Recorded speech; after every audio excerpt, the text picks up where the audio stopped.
terkait bangkitkan ekonomi di tengah pandemi, berikut kita ikuti wawancara Nur Cahya dengan pengamat ekonomi Unisri, Dr. Andes Suharno, MM AKT.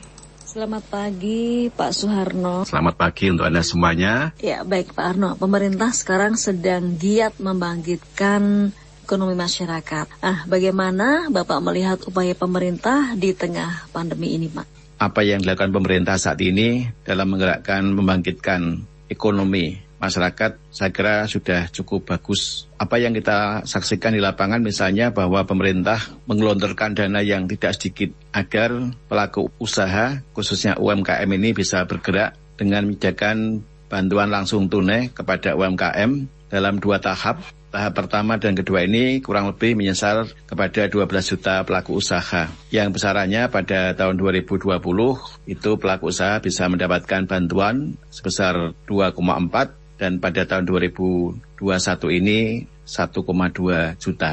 Ini satu upaya yang cukup bagus agar ekonomi khususnya yang di bawah tetap bergerak, karena salah satu faktor ekonomi bergerak apabila uang beredar tengah masyarakat. Dana ini diberikan kepada mereka-mereka yang tidak memiliki akses ke lembaga keuangan seperti perbankan. Sedangkan pelaku usaha yang punya pinjaman kepada lembaga keuangan di perbankan, maka pemerintah juga telah membuat kebijakan dengan adanya relaksasi kredit. Artinya mereka bisa mendapatkan kelonggaran untuk menunda pokok pinjamannya, hanya cukup membayar bunga saja.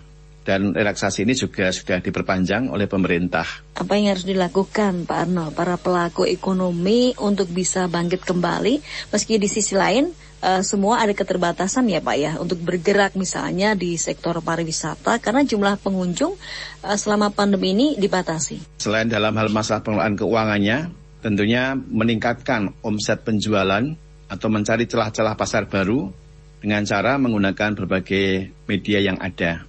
Misalnya saja kalau penjualan yang offline ya tidak bisa jalan, maka bisa menggunakan penjualan online, menggunakan marketplace maupun media sosial. Dan upaya ini juga sudah banyak dilakukan oleh para pelaku UMKM.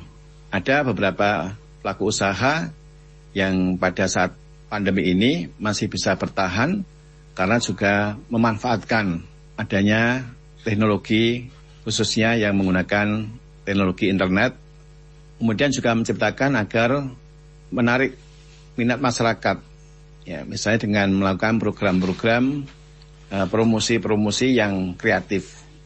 Dan saya rasa untuk pelaku UMKM ini berbagai upaya juga telah dilakukan sehingga mereka masih bisa bertahan, walaupun memang ada beberapa pelaku UMKM yang terdampak langsung yang tidak bisa berbuat banyak ya, seperti pelaku usaha di bidang pariwisata. Memang kita akui yang menyangkut wisata, kemudian juga menyangkut kegiatan-kegiatan untuk pesta perkawinan dan sebagainya, mereka terdampak.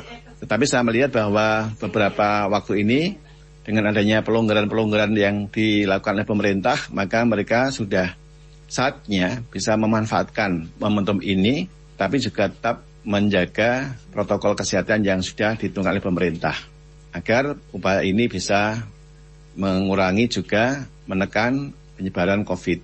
Saya rasa ini harus ada kedisiplinan pelaku usaha agar tidak melakukan upaya-upaya yang justru akan menyebarkan COVID dan membunuh usaha mereka sendiri. Iya Pak Arno, bagaimana Bapak mengamati secara maksimal apakah perekonomian masyarakat dapat bergerak kembali Pak? Ya, secara umum perekonomian masyarakat memang belum ya sepenuhnya bisa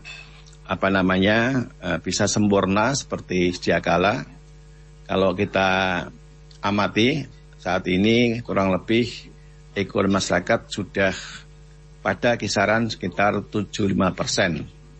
Artinya memang kita belum seperti sebelum COVID. Saya berharap bahwa dengan adanya vaksinasi yang saat ini sudah dilakukan, ini bisa membangkitkan kembali ekonomi masyarakat, para pelaku ekonomi, para pengusaha, khususnya UMKM, bisa kembali seperti sebelum adanya COVID, bahkan bisa berkembang lebih baik lagi. Terima kasih Pak Suharno sudah bersama kami, bersama Pro 1 RRI Surakarta pagi ini. Semoga bermanfaat untuk masyarakat pendengar dan selamat melanjutkan aktivitas kembali. Pak Harno, sukses selalu dan selamat pagi. Ya, terima kasih Mbak Nur Cahya. Kami juga ucapkan selamat pagi untuk Anda semuanya. Sukses selalu menyertai kita, tetap jaga kesehatan, dan kita berdoa semoga pandemi segera berakhir.